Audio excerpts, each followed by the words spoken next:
you start to piece things together. One of the things I pieced together was how much the fitness industry lies. The methods were terrible. 30-day challenges, lose weight as fast as possible, take this pill. It's all about the appearance. It's body obsession.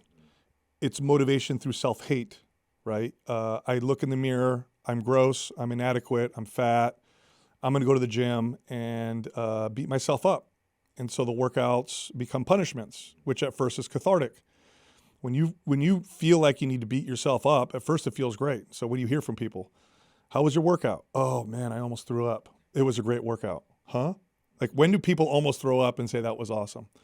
Or you'll hear people say things like they're on a diet and you'll offer them, let's say, a cookie. And they'll say something like, I can't have that, which is very interesting, right? What do you mean you can't? You mean you don't want it?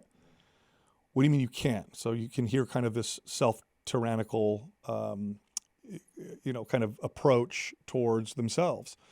And then eventually what ends up happening, I don't know if you've heard this before. I know you're really consistent with fitness, but you talk to people who, let's say, quote unquote, fell off the wagon. Why'd you stop? Why'd you stop with the workouts? Why'd you stop watching what you ate? Oh, I just want to enjoy my life.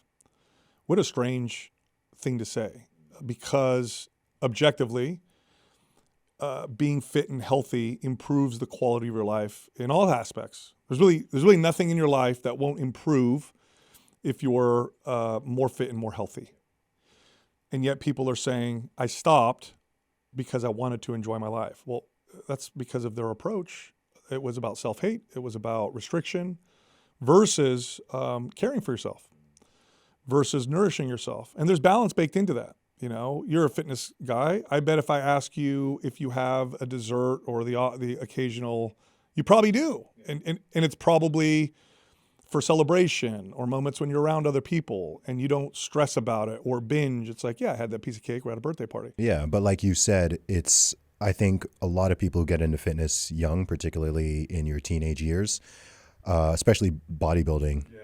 I think a lot of us go through this stage of being more hardcore and more strict with ourselves than you necessarily need to be.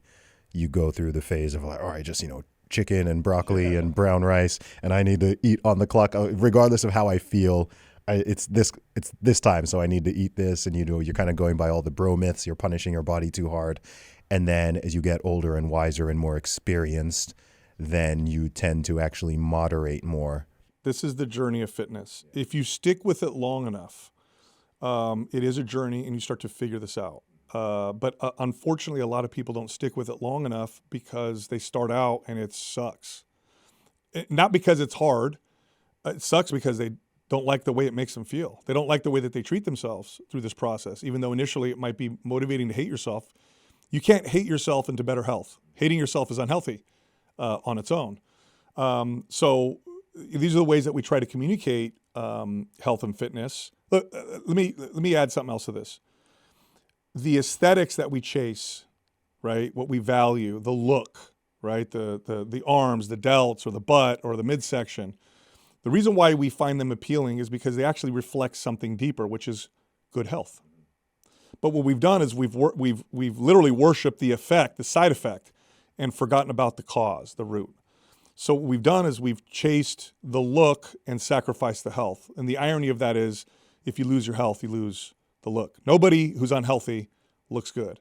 And yet this is what we do. Certainly not for long, maybe for short term. That's right. In fact, in extreme cases where you see people chase the look to obsessive extremes, you have people who have such a distorted view of what even looks good. Either the extremely chemically, pushed physiques or the hyper plastic surgery looks or whatever. Whereas average people are like, oh man, something's not right. Whereas the person has this kind of perception drift because they're chasing something and sacrificing what actually causes what looks good. And so this is just not communicated the right way. And body obsessed fitness, quote unquote, experts are the worst people to communicate this. And this is what we have a lot of. We have a lot of, and I know a lot of these people. So I'm in the space. I know a lot of these influencers and fitness experts, and many of them are in poor health.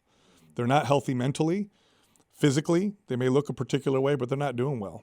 And they've sacrificed greater goods in pursuit of, an extra 4% loss in body fat or an extra 10 pounds of muscle.